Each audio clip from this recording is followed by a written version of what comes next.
Dinagdagan pa ang mga pulis na nagbabantay sa paligid ng Senate Building sa Pasay kasunod ng mga putok ng baril doon kagabi. Wala nasaktan sa pamamaril ayon sa mga otoridad. Ang nangyaring tensyon sa Senado sa unang balita ni Jamie Santos.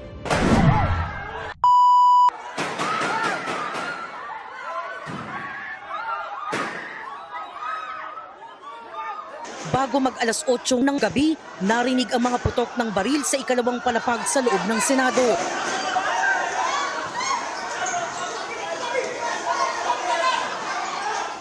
Nagdulot ito ng matinding tensyon. Agad pinalikas sa mga nakabantay na taga-media, pati mga natitirang staff ng Senado. Bago yan, inanunsyo ng Acting Senate Sergeant at Arms na si retired Police Major General Mau Aplasca na mayroong aarestuhin. We're going to arrest somebody. Sir, sorry? Sino po, sir? Sino, sir? Sino, sir? Sino, sir? Please clear the area. Space.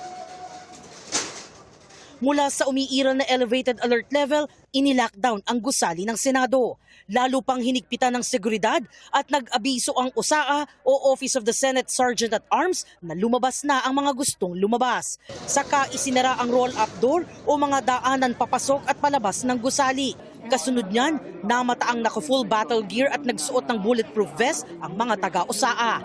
Dumating din ang mga naka-uniforming sundalo. Tinanong si Aplasca kung sino ang aarestuhin, pero hindi siya agad nagbigay ng detalye. Namataan din si Senador Ronald Bato de la Rosa na sumakay sa elevator kasama ang kanyang staff. Bumaba siya muli sa opisina ni Senate President Alar Peter Cayetano. Maya-maya pa, narinig ang tunog ng grinder o tila may nagbabarena sa labas ng isang pinto ng gusali na nasa side ng tanggapan ng GSIS. Ayon sa impormasyong nakuha mula sa USAA, may mga nagtatangka umanong makapasok sa Senado. Sa kanyang live stream, kinumpirma ni Cayetano na nagkaroon ng putukan pero hindi malinaw kung sino ang mga nagpaputok. I'm in the Senate with the other senators. We're having a caucus. Nabalitaan po namin na allegedly may mga taga-NBI na gustong pumasok. We nakita na nagbabarena ng pinto galing ng walls galing dun sa GSIS side. So we have our security here. Papasalamat kami sa PNP, outside and inside meron. Nandito ang Marines, but ito po ang emergency. Nagkaputukan na po. May report ako from the Sergeant at Arms, so the NBI is denying na tao nila, pero nagkaputukan na. So we don't know what's happening.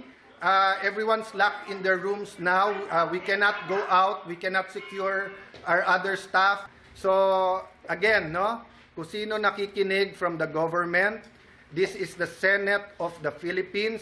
We are allegedly under attack. Pinuna naman ng magkapatid na Cayetano ang naging tugon umano ni NBI Director Melvin Matibag nang tawagan siya ni Senador Pia Cayetano at Loren Legarda kaugnay sa putukang nangyari sa loob ng Senado. Si Senator Loren at si Senator Pia finally got in touch with the NBI Director.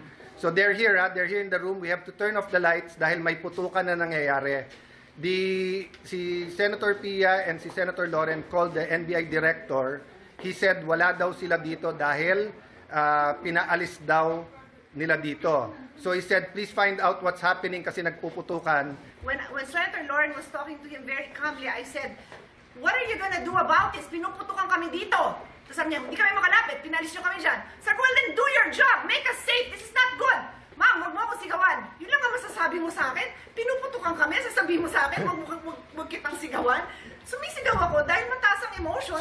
Naglabas din ng kani-kanilang post ang iba pang senador tungkol sa sitwasyon sa Senado. Sa isang post sa kanyang social media account, sinabi ni Senador Tito Soto na nadismaya siya sa mga pulis at security personnel na nakatalaga sa labas ng Senado dahil bigo umano silang kontrolin ang gulo ng mga taong nasa labas. Siya raw ay sinalakay ng mga tao kahit nasa loob na ng kanyang sasakyan at palabas na dapat ng Senate compound. Kinalampag daw ng mga nagpoprotesta ang kanyang sasakyan, pinagbabato ng bote at pinagmumura Zamora.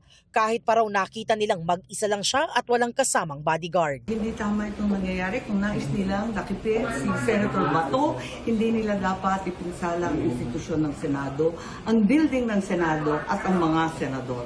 Hindi po tama itong nangyayari at nananawagan kami sa mga opisyal kung kayo ay busy o may ginagawa o kung ano-ano pa, pwede ba tulungan ninyo kami rito at nagpapasaklolo na yung mga senador ng ating republika. Trap pa rin kami sa Senate, almost 2 hours na ata.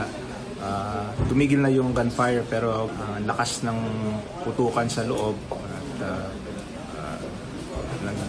nag-blackout kami. Dito pa kami kasama lahat ng senador, pati yung kapatid ko si Camille. So we're safe and please pray for us. Pasado alas 8 ng gabi nang dumating si Interior Secretary John Vic Remulla. Nandito na po si Secretary John Vic Remulla para maimbestigahan kaagad kung ano yung totoong nangyari.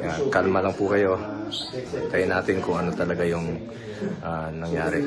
Sa mga kababayan natin nakikinig, huwag muna kayong masyadong mabahala. To secure the senators, that is my number one priority. I will not arrest Senator Bato. Ito ang unang balita. Jamie Santos, GMA News.